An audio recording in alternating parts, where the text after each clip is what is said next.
قلبي دوما يغمرني من فيض ضياء. آيات المولى تدفعني نحو العليا. والكون الواسع في صدري أحضنه أرضا وسماء. يا ربي قد نلت. السلام عليكم ورحمة الله وبركاته. أعوذ بالله من الشيطان الرجيم. بسم الله الرحمن الرحيم. الحمد لله رب العالمين. اللهم صل على سيدنا محمد وعلى آل سيدنا مولانا محمد. رب اشرح لي صدري ويسر لي أمري واحلل عقدة من لساني يفقهوا قولي. أعوذ بكلمات الله التامة من كل شيطان وهامة ومن كل عين لامة ولا حول ولا قوة إلا بالله العلي العظيم. ബഹുമാനരായ സഹോദര സഹോദരിമാരെ, നമ്മൾ സൂറത്തു മുസമ്മിലാണ് പഠിച്ചുകൊണ്ടിരിക്കുന്നത്. 9 ആയത്തുകൾ കഴിഞ്ഞ് 10ാമത്തെ ആയത്തിലാണ് നമ്മൾ ഉണ്ടായിരുന്നത്. അഊദു ബില്ലാഹി മിനശ് ശൈത്വാനിർ റജീം. ബിസ്മില്ലാഹിർ റഹ്മാനിർ റഹീം. വസ്ബിർ അലാ മാ യഖൂലൂന വഹ്ജുർഹും ഹജ്റൻ ജമീലാ. സദഖല്ലാഹുൽ അലിയ്യുൽ അളീം. ഇതിൻ്റെ ആദ്യ ഭാഗം നമ്മൾ പറഞ്ഞു. നബിയെ സല്ലല്ലാഹു അലൈഹി വസല്ലം അവർ പറയുന്നത് അങ്ങ് ക്ഷമിച്ചേക്കണം, അവരോട് നല്ല നിലയിൽ ഒരു വെടിയുകയും ചെയ്യണം, അല്ലേ? ഭംഗിയുള്ള ഒരു വെടിഞ്ഞു നിൽക്കൽ. നമ്മളതിൻ്റെ ആശയം പറഞ്ഞു വരികയായിരുന്നു. എന്താണ് ഹജ്റുൻ ജമീൽ എന്നാണ് നമ്മൾ പറഞ്ഞു വന്നത്. ഇന്നത്തെ കാലത്ത് നമ്മൾ ഹജ്റുൻ ജമീലിനെ കുറിച്ച് പറയുമ്പോൾ അത് എങ്ങനെയാണ് മനസ്സിലാക്കേണ്ടത് എന്നുകൂടെ നമ്മൾ വിശദമാക്കണം, അല്ലേ? ഹജ്റുൻ ജമീൽ ഇന്ന് പൊതുവെ സമുദായം അല്ലെങ്കിൽ കാലം, ആളുകൾ, കാലത്തെയല്ല നമ്മൾ കുറ്റം പറയുന്നത്, കാലത്തെ മോശമാക്കിയത് നമ്മളാണ്. ഇന്നത്തെ കാലം മോശമാണ് എന്ന് പറഞ്ഞത് കാലത്തെ കുറ്റം പറയാൻ പാടില്ല എന്ന് അല്ലാഹു തആല പറഞ്ഞിട്ടുണ്ട്, റസൂലുള്ളാഹി സ്വല്ലല്ലാഹു അലൈഹി വസല്ലം പറഞ്ഞിട്ടുണ്ട്. നമ്മൾ കാലത്തെയല്ല കുറ്റം പറയുന്നത്, കാലത്ത് ജീവിക്കുന്ന നമ്മളാണ് ഈ കാലഘട്ടത്തെ ഈ രൂപത്തിലാക്കിയത്. അപ്പോൾ എല്ലാ നിലക്കും സർവ്വ തെറ്റുകൾക്കും സർവ്വ വേണ്ടാത്തരങ്ങൾക്കും പല വ്യത്യസ്ത വിഭാഗങ്ങൾക്കിടയിലും താമസിച്ചുകൊണ്ടിരിക്കുമ്പോൾ ഒരു മുസ്ലിമായ മനുഷ്യൻ അവിടെ പല വിഷയങ്ങളിലും ഹജ്റുൻ ജമീൽ ചെയ്യേണ്ടി വരും. ഹജ്റുൻ ജമീൽ എന്ന് പറഞ്ഞാൽ ആളുകൾക്കിടയിലൊന്നും ഇറങ്ങാതെ മിണ്ടാതെ ഒരു ഭാഗത്ത് പോയിരിക്കാന്നല്ല. നമ്മൾ കഴിഞ്ഞ ആയത്ത് പഠിച്ചപ്പോൾ തബത്തുൽ പറഞ്ഞതുപോലെ, അല്ലേ, സന്യാസം സ്വീകരിച്ച് ഒറ്റപ്പെട്ടു പോയിക്കണം എന്നല്ല. മുസ്ലിമായ മനുഷ്യൻ അങ്ങനെയല്ല ചെയ്യേണ്ടത്. ആളുകൾക്കിടയിൽ തന്നെ വേണം, അതോടൊപ്പം ഹജ്റുൻ ജമീലും ചെയ്യണം.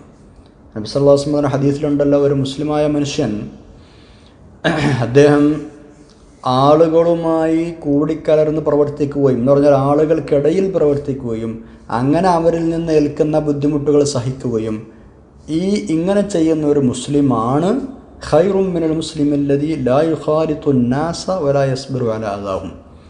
നമ്മൾ ആദ്യം പറഞ്ഞ മുസ്ലിമാണ് ഏറ്റവും ഖൈർ, ഉത്തമൻ. ആരേക്കാൾ? ആളുകൾക്കിടയിൽ ഇറങ്ങി പ്രവർത്തിക്കാത്ത, അവരെ ബുദ്ധിമുട്ടിന്മേൽ ക്ഷമിക്കാത്ത ഒരാൾ മുസ്ലിം. അതൊക്കെ മനസ്സിലായോ? അതിപ്പോൾ എല്ലാവർക്കും പറ്റുന്ന പണിയാണ്. എവിടേക്കും ഉറങ്ങാതെ ആൾക്കാരുടെ ഇടയിലൊന്നും പോകാതെ സ്വന്തം പേരിൽ കുട്ടികളെ മക്കളെ നോക്കി അങ്ങനെ ഇരിക്കുക. അതിപ്പോൾ അതിന് പ്രത്യേകിച്ച് പണിയൊന്നും വേണ്ട.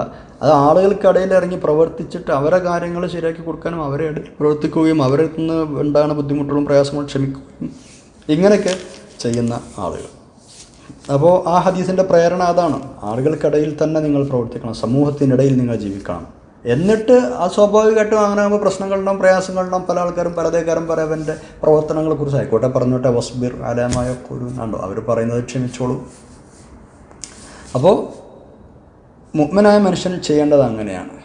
ഹജ്റുൻ ജമീൽ ഇത്തരം സന്ദർഭങ്ങൾ ചെയ്യേണ്ടി വരും. പല ടൈപ്പ് മനുഷ്യന്മാരാണല്ലോ, അല്ലേ? ഇത് ഇബ്നു മസ്ഊദ് റളിയല്ലാഹു അൻഹു ഒന്നുകൂടെ കൃത്യമായിട്ട് ഈ വിഷയം പറഞ്ഞിട്ടുണ്ട്. ഖാലിത്തുന്നാസ വസായിലൂഹും എന്ന് പറഞ്ഞിട്ടുണ്ട്. നിങ്ങൾ ആളുകളോട് കൂടിക്കലരണം, ആളുകൾക്കിടയിൽ നിങ്ങൾ ജീവിക്കണം. പക്ഷേ വസായിലൂഹും, അതേസമയം മുസായലത്ത് നടത്തുകയും വേണം. മുസായലത്ത് എന്ന് പറഞ്ഞാൽ എന്താണെന്നറിയോ? അൽ മുസായലത്തു ഹിയൽ ബറാഅത്തുൽ ഖൽബിയ്യ, അങ്ങനെയാണ് അതിന് അർത്ഥം പറഞ്ഞത്. അൽ ബറാഅത്തുൽ ഖൽബിയ്യ, മനസ്സ് അവിടെ നിന്ന് ഒഴിഞ്ഞു വെക്കും വേണം. അപ്പോൾ ആളുകളുമായി നമ്മുടെ ജീവിക്കുന്ന സമൂഹത്തിൽ ബന്ധപ്പെടുമ്പോൾ പല ടൈപ്പ് ആളുകളുണ്ടാവും. അവിശ്വാസികളുണ്ടാവും, ധിക്കാരികളുണ്ടാവും, തമ്മാടികളുണ്ടാവും, പല ടൈപ്പ് ആളുകളുണ്ടാവും. ഇവിടെ വേണ്ട സ്ഥലത്ത് എന്ത് ചെയ്യണം? നമ്മൾ ബറാഅത്തുൻ ഖൽബിയ, മനസ്സുകൊണ്ട് അവരോടൊക്കെ ഒരു അകൽച്ച വേണം. അകലേണ്ടിടത്ത് നമ്മൾ അകലണം. അത് ഹജറുൻ ജമീലാണ്. പറ്റേ ആ ആളുകളെ ഒഴിവാക്കി അകണ്ണ കൂടിയിലേക്ക് തള്ളല്ല. അവരെ നസീഹത്ത് രൂപത്തിൽ നമുക്ക് അവരെന്താക്കാം, അവരോട് വെടിഞ്ഞു നിൽക്കാം. നമ്മൾ മുമ്പ് പറഞ്ഞല്ല വിഷയം അല്ലേ, ഖൽബിയായ ഒരു ബറാഅത്ത്. അപ്പോൾ ആളുകൾക്കിടയിൽ തന്നെ ജീവിക്കും വേണം. വേണ്ടാത്തത് കണ്ടാൽ അത് മാനസികമായി അതിനോട് വെറുപ്പുണ്ടാവുകയും വേണം. അതുപോലെ തന്നെ നമ്മുടെ ദീന് കളഞ്ഞു കൊടുക്കുന്ന ഏർപ്പാടുണ്ടാവാനും പാടില്ല. ദീന് കളഞ്ഞു കൊടുക്കുന്ന ഏർപ്പാട്, നമുക്കൊരു ഐഡൻറ്റിറ്റി ഉണ്ടല്ലോ, നമ്മളാ ഐഡൻറ്റിറ്റി കളഞ്ഞു കുടിച്ചിട്ട് നമുക്ക് വേറൊന്നും ചെയ്യേണ്ട കാര്യമില്ല. ഒരു മുസ്ലിമായ മനുഷ്യനെ സംബന്ധിച്ചിടത്തോളം അൾട്ടിമേറ്റ് എന്താ, അള്ളാഹു എന്തേ പറഞ്ഞു, റസൂൽ എന്തേ പറഞ്ഞു, അതിനനുസരിച്ച് ജീവിക്കുക എന്നുള്ളതാണ്. സമൂഹം എന്തേ പറഞ്ഞു, മറ്റുള്ള ആളുകൾ എന്തേ പറഞ്ഞു, അതല്ല അവിടെ നോക്കേണ്ടത്. അള്ളാഹു റസൂലും പറഞ്ഞനുസരിച്ച് ജീവിക്കുമ്പോൾ ഈ പറയപ്പെട്ടതുപോലെയുള്ള മറ്റുള്ള ഭാഗത്ത് നിന്ന് ബുദ്ധിമുട്ട് ക്ഷമിക്കേണ്ടി വരും. അവരോട് സഹകരിക്കണം, സൗഹാർദ്ദമാണ്, സഹവർത്തിത്വമാണ്, അതൊക്കെ ശരിയാണ്. പക്ഷേ ദീന് കളഞ്ഞു കുടിച്ചിട്ട് അവരുത്, അതിൻ്റെ ആവശ്യമില്ലല്ലോ. അതല്ലാതെ സഹവർത്തിത്വം ആവാലോ. അങ്ങനെയുള്ള നമ്മുടെ മഹാന്മാരായ മുൻഗാമികൾ കാണിച്ചു തന്നത്. നമുക്കിടയിൽ പലവിധ മതവിഭാഗങ്ങളും പല വിഭാഗങ്ങളും താമസിച്ച് ഒന്നിച്ച് വളരെ സാഹോദര്യത്തോടെ ജീവിച്ചു പോന്നിരുന്ന ആളുകളാണ് നമ്മൾ. ഇപ്പോഴും അങ്ങനെ തന്നെയാണ്. ആ സൗഹാർദ്ദം നമ്മൾ കാത്തു സൂക്ഷിക്കേണ്ടവരുമാണ്. പക്ഷെ എങ്ങനെ കാത്തു സൂക്ഷിക്കണം? അവരോടുകൂടെ ചേർന്നിട്ടോ അവരെ ആചാരങ്ങൾ അനുഷ്ഠിച്ചിട്ടോ അവരെ ശൈലികൾ സ്വീകരിച്ചിട്ടോ അതല്ല. നമുക്ക് നമ്മുടേതായ ശൈലിയും ആചാരങ്ങളും അനുഷ്ഠാനങ്ങളുമുണ്ട്. അത് നമ്മൾ ആ ഐഡൻറ്റിറ്റി കീപ്പ് ചെയ്തുകൊണ്ട് ചെയ്യണം. മനസ്സിലാണ്ടല്ലോ അല്ലേ? അപ്പോൾ ആ നിലക്കാണ് നമ്മൾ ചെയ്യേണ്ടത്. ആളുകളൊക്കെ മോശമാണ്, ഞാൻ ആരോടും ഉണ്ടണില്ല, ആരോടത്തും പോകണില്ല, പുറത്തൊക്കെ ഇറങ്ങാൻ പറ്റില്ല, അങ്ങനെ പറഞ്ഞിട്ട് മനുഷ്യനെ ഒഴിവാകാൻ പാടില്ല, മുസ്ലിം അനുസരിക്കാൻ പാടില്ല. ഇറങ്ങണം, ഹജ്റുൻ ജമീൽ ചെയ്യും വേണം. നബി സല്ലല്ലാഹു അലൈഹി വസല്ലം തങ്ങൾ പറഞ്ഞിട്ടുള്ളത്, മൻ ഖാല ഹലക്കന്നാസു ഫഹുവ അഹലക്കഹും, ആരെങ്കിലും ആൾക്കാരൊക്കെ നശിച്ചു എന്ന് പറഞ്ഞാൽ അവൻ അവരെ നശിപ്പിച്ചു എന്നാണ്. അങ്ങനെ നമുക്കൊരു പറച്ചിലില്ല. നമ്മളൊരു അടക്കി ആക്ഷേപിക്കുന്ന സ്വഭാവം നമുക്കുണ്ട്. ഒക്കെ കണക്കാന്ന് പറയും നമ്മൾ, എല്ലാവരും കണക്കാണ്. അങ്ങനെ പറയാൻ പാടില്ല എന്നാണ്. എല്ലാവരും കണക്കാണ്, എല്ലാവരും കണക്കാണ്. എത്രങ്ങാനും ആൾക്കാർ നല്ല ആൾക്കാരുണ്ട് അല്ലേ? ഇപ്പോൾ കാലം മഹാമോശമാണ്, അല്ലെങ്കിൽ ആ നാട്ടുകാരാകെ പോക്കാണ്, അല്ലെങ്കിൽ ആളുകളൊക്കെ എന്താണ് പറയുക മഹാമോശമാണ്, അങ്ങനെയൊന്നും പറയണ്ട. അങ്ങനെ പറഞ്ഞാൽ ഫഹുവ അഹ്ലക്കഹും, അവൻ അവരെ നശിപ്പിച്ചു എന്ന് പറഞ്ഞാൽ ഓനാണ് അവരെ നശിപ്പിച്ചതെന്ന് അങ്ങനെ പറയാൻ പാടില്ല എന്നതിൻ്റെ അർത്ഥം. അതേപോലെ പ്രധാനപ്പെട്ട അല്ലെങ്കിൽ പ്രത്യേകമായി എന്തെങ്കിലും പരീക്ഷണങ്ങൾ വരുന്ന സമയത്തും ഹജ്റ് ചെയ്യേണ്ടി വരും. അതും ജമീലായ ഹജ്റ് ചെയ്യേണ്ടി വരും. ഇപ്പോൾ ഉഹദ് യുദ്ധത്തിൽ ചില വിഷയങ്ങൾ അങ്ങനെ ഉണ്ടായിട്ടുണ്ട്. ഉഹദ് യുദ്ധത്തിൽ മുസ്ലിം സമൂഹത്തിന് പരാജയമേറ്റപ്പോൾ നബി സല്ലല്ലാഹു അലൈഹി വസല്ലം തങ്ങളുടെ നിർദ്ദേശം അവഗണിച്ചതിൻ്റെ പേരിൽ പരാജയമേറ്റ സമയത്ത് അവരുടെ പ്രശ്നങ്ങളായി. അവസാനം എന്തായി, നബി സല്ലല്ലാഹു അലൈഹി വസല്ലം തങ്ങളും കുറച്ച് സഹാബത്തും ഒന്നും കൊണ്ട് മാറി നിന്നു. അവിടുന്ന് കുറച്ച് പുറത്തേക്ക് മാറി നിന്നു. ആ സംഭവങ്ങളൊക്കെ അറിയാലോ. അതിൻ്റെ ഇടയിലാണ് അബൂ സുഫിയാൻ വന്ന് റളിയല്ലാഹു അൻഹു പിന്നീട് മുസ്ലിം ആയിട്ടുണ്ട്. വല്ലാതെ ഒച്ചത്തിൽ വിളിച്ചു ചോദിച്ചത്, ചീത്ത വിളിച്ചു. നബി സല്ലല്ലാഹു അലൈഹി വസല്ലം തങ്ങളെയും അബൂബക്കർ തങ്ങളെയും ഉമർ തങ്ങളെയൊക്കെ ചീത്ത വിളിച്ചിട്ട് ഉറക്കെ വിളിച്ചിട്ട് പറഞ്ഞു, അഫീക്കും മുഹമ്മദ്, അഫീക്കും അബൂബക്കർ, അഫീക്കും ഉമർ. നിങ്ങളെന്താ മുഹമ്മദ് ഇല്ലേ സല്ലല്ലാഹു അലൈഹി വസല്ലം, അബൂബക്കറില്ലേ, ഉമറില്ലേ, എവിടെ വരൊക്കെ റളിയല്ലാഹു അൻഹു. ചീത്ത പറഞ്ഞിട്ട് ഉറക്കെ പേരെടുത്ത് വിളിക്കുകയാണ്. എന്താ നിങ്ങൾ ഇറങ്ങി വരുന്നില്ലേ, എവിടെ നിങ്ങൾ പോയി എന്നാണ് അതിൻ്റെ അർത്ഥം. നബി സല്ലല്ലാഹു അലൈഹി വസല്ലം തങ്ങൾ ഇത് കേൾക്കുന്നുണ്ട്, ഒന്നും മിണ്ടണില്ല. സ്വഹാബത്തിനോട് പറയണമില്ല, എന്തെങ്കിലും മിണ്ടാൻ പറയണമില്ല. കൂടെയുള്ള സഹാബത്തിനോട് മറുപടി പറയാൻ പറയണമില്ല. പിന്നെ കുറച്ച് കഴിഞ്ഞപ്പോൾ അബൂ സുഫിയാൻ കുറച്ചും കൂടെ ഗൗരവത്തിൽ പറയാൻ തുടങ്ങി. അതെന്താ പറഞ്ഞറിയോ, അവരെ ആരാധിക്കുന്ന ബിംബങ്ങൾ പേരെടുത്ത് പറയാൻ തുടങ്ങി. അപ്പോൾ ഇതുവരെ മിണ്ടാതിരുന്ന നബി സല്ലല്ലാഹു അലൈഹി വസല്ലം തങ്ങൾ അനുയായികളോട് മറുപടി കൊടുക്കാൻ വേണ്ടി പറഞ്ഞു. വ്യക്തിപരമായി ആക്ഷേപിച്ചപ്പോൾ ഹജ്റുൻ ജമീലിനെ കുറിച്ചൊന്നും പറഞ്ഞില്ല, അവർ റിപ്ലൈയും ചെയ്തില്ല. അള്ളാഹുവിനെ കുറിച്ച് പറയാൻ തുടങ്ങിയപ്പോൾ, അല്ലെങ്കിൽ അവരെ ആരാധ്യന്മാരെ അള്ളാഹുമായി തട്ടിച്ച് പറയാൻ തുടങ്ങിയപ്പോൾ പ്രതികരിക്കാനും പറഞ്ഞു. സുബ്ഹാനല്ലാഹ്. ഇങ്ങനെയാവണം നമ്മൾ. വ്യക്തിപരമായ വിഷയങ്ങൾക്കല്ല പ്രാധാന്യം കൊടുക്കേണ്ടത്, ദീനിനാണ് പ്രാധാന്യം കൊടുക്കേണ്ടത്. അബൂ സുഫിയാൻ എന്താ പറഞ്ഞത്, ഹബിൽ എന്ന് പറഞ്ഞാൽ അവർ ആരാധിക്കണ ഒരു ദൈവമാണ്, ബിംബമാണ്. നീ ഉന്നതിയിലേക്ക് ഉയരുക, ഹബിൽ. ഇത് പറഞ്ഞപ്പോൾ ഇത് നബി സല്ലല്ലാഹു അലൈഹി വസല്ലം തങ്ങൾക്ക് വല്ല അസ്വസ്ഥതയായി. വിശ്വാസത്തെ അവർ പറയുന്ന ആരാധ്യനെ, അതായത് ഇവർ ജയിച്ചിട്ട് ഇവർ വിജയപേരി മുഴുക്കുകയാണ്. ഒരു ഹബിൽ, ഞങ്ങളെ ദൈവങ്ങളെ കഴിവുകൊണ്ട് ഞങ്ങൾ ജയിച്ചു, അതുകൊണ്ട് ഹബിലെ നീ ഉന്നതിയിലേക്ക് വരും എന്നാണ് അബൂ സുഫിയാൻ പറഞ്ഞതിൻ്റെ ചുരുക്കം. റളിയല്ലാഹു അൻഹു. മനസ്സിലാണ്ടോ നമുക്ക്?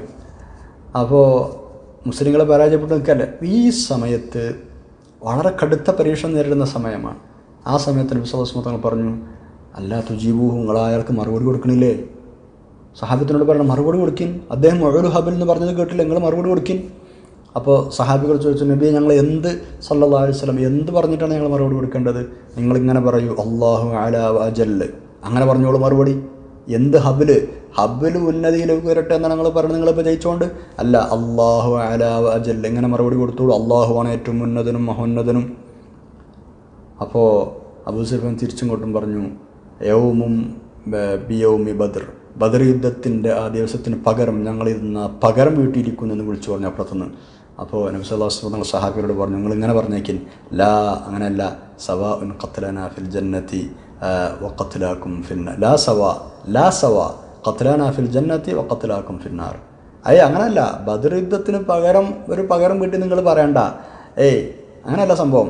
ഖത്ലനാ ഫിൽ ജന്നത്തി, ഞങ്ങളിൽ നിന്ന് കൊല്ലപ്പെട്ടവർ സ്വർഗത്തിലാണ്, വഖത്ലാക്കും ഫിന്നാർ, നിങ്ങളിൽ നിന്ന് കൊല്ലപ്പെട്ടവർ നരകത്തിലുമാണ് എന്ന് അവർക്ക് മറുപടി കൊടുത്തേക്കിൻ എന്ന് പറഞ്ഞ നബി സല്ലല്ലാഹു അലൈഹി വസല്ലം തങ്ങൾ. എന്താണ് ചരിത്രത്തിലെ ഇത്തരം സംഭവങ്ങളൊക്കെ നമ്മളോട് വിളിച്ചു പറയുന്നത്? അപ്പോൾ നമ്മുടെ ബേസിക്കലായ ഫണ്ടമെൻ്റലായ നമ്മുടെ ദീനീയായ വിഷയങ്ങൾക്കെതിരെ ആക്ഷേപങ്ങൾ വരുന്ന സമയത്ത് അവിടെ മിണ്ടാതിരിക്കല വേണ്ടത്. അത് വേണ്ടതുപോലെ പറയണം, മാനമര്യാദക്ക് പറയണം. ഒച്ചപ്പാടുണ്ടാക്കിയിട്ട് ഒന്നായിട്ട് പുറത്തേക്ക് ഇറങ്ങി മണ്ടിപ്പാഞ്ഞ് കച്ചറ ഉണ്ടാക്കുക എന്നല്ല പറഞ്ഞതിനർത്ഥം. പ്രതികരിക്കേണ്ട രൂപത്തിൽ പ്രതികരിക്കണം എന്നർത്ഥം. അത് നമ്മുടെ മസ്ലഹത്ത് ഷഖ്സിയ, വ്യക്തിപരമായ മസ്ലഹത്തിനാവരുത്, ദീനിൻ്റെ വിഷയങ്ങൾക്ക് വേണ്ടി ആവണം, അള്ളാഹുവിൻ്റെ വിഷയങ്ങൾക്ക് വേണ്ടി ആവണം. അപ്പം ഹജറുൻ ജമീൽ വേണ്ടിടത്ത് അത് കൊണ്ടു നടക്കുകയും ചെയ്യണം എന്നർത്ഥം. അതുപോലെ തന്നെ ഈ ഹജറുൻ ജമീൽ കൊണ്ടു നടക്കുന്ന ഒരാൾ ഒരിക്കലും അതൊരു പരാജയമാണെന്ന് മനസ്സിലാക്കേണ്ടതില്ല. ചിലപ്പോൾ അങ്ങനെ ഉണ്ടാവും, അത്രയൊക്കെ പറഞ്ഞിട്ട് ഞാൻ മിണ്ടാതിരുന്നു, അവരെന്നെ അങ്ങനെയൊക്കെ ബുദ്ധിമുട്ടിച്ചിട്ട് ഞാൻ എന്തിനപ്പം അങ്ങനെ മിണ്ടാതിരിക്കണം, നമുക്കെന്താ തിരിച്ചടിച്ചുകൂടെ, പ്രതികരിച്ചുകൂടെ, അങ്ങനെ ചോദിക്കണ്ട. അത് ഞാനൊരു പരാജയമല്ലേ, നമ്മൾ അടിയറവ് പറയല്ല, അങ്ങനെ കരുതേണ്ടതില്ല. കാരണം ആ ഹജറുൻ ജമീൽ, ആ ഹജർ ജമീലാണെങ്കിൽ അതിൻ്റെ ബാക്കിൽ എന്തുണ്ടാവും? സുനിശ്ചിതമായൊരു വിജയവും അള്ളാഹുവിൻ്റെ ഭാഗത്തുനിന്ന് സഹായം ഉണ്ടാവും. ഒരുപാട് സംഭവങ്ങൾ അങ്ങനെ ഉണ്ട്. അപ്പോൾ അത് ഒരു ദാഇയായ മനുഷ്യൻ, ഒരു പ്രബോധകനായ മനുഷ്യൻ, പ്രത്യേകിച്ച് ദീനീയ വിഷയങ്ങൾ കൈകാര്യം ചെയ്യുന്ന മനുഷ്യൻ ഇത്തരം വിഷയങ്ങളിൽ ഹജറുൻ ജമീൽ നടത്തുകയാണ്, തീർച്ചയായിട്ടും അതിന് പിന്നിൽ അയാൾ ജയിക്കുകയും ചെയ്യും. ഒരു ഇന്തിസാർ ഉണ്ടാവും എന്നത് പിന്നെ എന്താണ് പറയുക, അത് സുനിശ്ചിതമാണ്. അത് ഒന്നുകിൽ ദുനിയാവുന്നുണ്ടാവും, അല്ലെങ്കിൽ ആഖിറത്തുനിന്നുണ്ടാവും. ആഖിറത്തിന് എന്തായാലും ഉണ്ടാവും. സൂറത്തുൽ മുസമ്മിലിൽ, ഇപ്പോൾ നമ്മൾ ഈ പഠിക്കുന്ന സൂറയിൽ തന്നെ ഇനി വരാൻ പോകുന്ന ആയത്തുകളിലുണ്ട്, ബിസ്മില്ലാഹിർ റഹ്മാനിർ റഹീം, വദർനി വൽ മുകദ്ദിബീന ഉലി നിഅമതി വമഹിൽഹും ഖലീല. അവർക്കൊക്കെ കുറച്ച് താമസം കൊടുക്കുകയാണ്, വമഹിൽഹും ഖലീല, കുറച്ച് താമസം കൊടുക്കുകയാണ്, പിന്നെ അവരെ പിടികൂടും. അപ്പോൾ ഇന്തിസാറുൽ ഹഖീഖ, ശരിയായൊരു സഹായം അവിടെ വരാനുണ്ട് എന്ന് അതിൽ നിന്ന് മനസ്സിലാക്കണം. അപ്പോൾ ഒരിക്കലും പിന്നെ ഈ നമ്മളിങ്ങനെ വഹ്ജുർഹും ഹജറൻ ജമീല എന്ന് പറഞ്ഞാൽ അതൊരു പരാജയത്തിൻ്റെ ഭാഗമായി കാണുകയോ അത് നമ്മളുടെ ഒരു കഴിവുകേടായി ചിത്രീകരിക്കുകയോ ചെയ്ത് പല ആളുകളും അങ്ങനെയാണല്ലോ. അല്ല, ഞാൻ ഇപ്പോൾ എനിക്ക് താഴ്ന്നു കൊടുത്താൽ, ഞാൻ വിട്ടുവീഴ്ച ചെയ്ത് കൊടുത്താൽ, അല്ലെങ്കിൽ ഞാൻ പോയിക്കോ എന്ന് പറഞ്ഞവനെ വിട്ടയച്ചാൽ അത് ഞാനൊരു 2ാം നമ്പറാകാൻ തന്നെ പല ആൾക്കാരും ചിന്ത. അല്ല, അങ്ങനെ വിട്ടുവീഴ്ച ചെയ്യുന്നതോ അതല്ലെങ്കിൽ അവരെ പോകാൻ അനുവദിക്കുന്നതോ അതുകൊണ്ട് നമ്മളെ അഭിമാനത്തിന് കുഴപ്പം വരാനില്ല. അങ്ങനെയാണ് അവിടെ മനസ്സിലാക്കേണ്ടത്. നമുക്കത് പിന്നീടത് അനുകൂലമായി വരും എന്നാണ് പിന്നെ മനസ്സിലാക്കേണ്ടത്. ഇൻഷാ അല്ലാഹ് കുറച്ചുകൂടി സംബന്ധം നമുക്ക് പറയാം, അടുത്ത ക്ലാസ്സിലാക്കാം. സുബ്ഹാനക്കല്ലാഹുമ്മ ബിഹംദിക അശ്ഹദു അല്ലാ ഇലാഹ ഇല്ലാ അൻത അസ്തഗ്ഫിറുക വഅതൂബു ഇലൈക്. വസ്സലാമു അലൈക്കും വറഹ്മത്തുള്ളാഹി വബറകാതുഹു.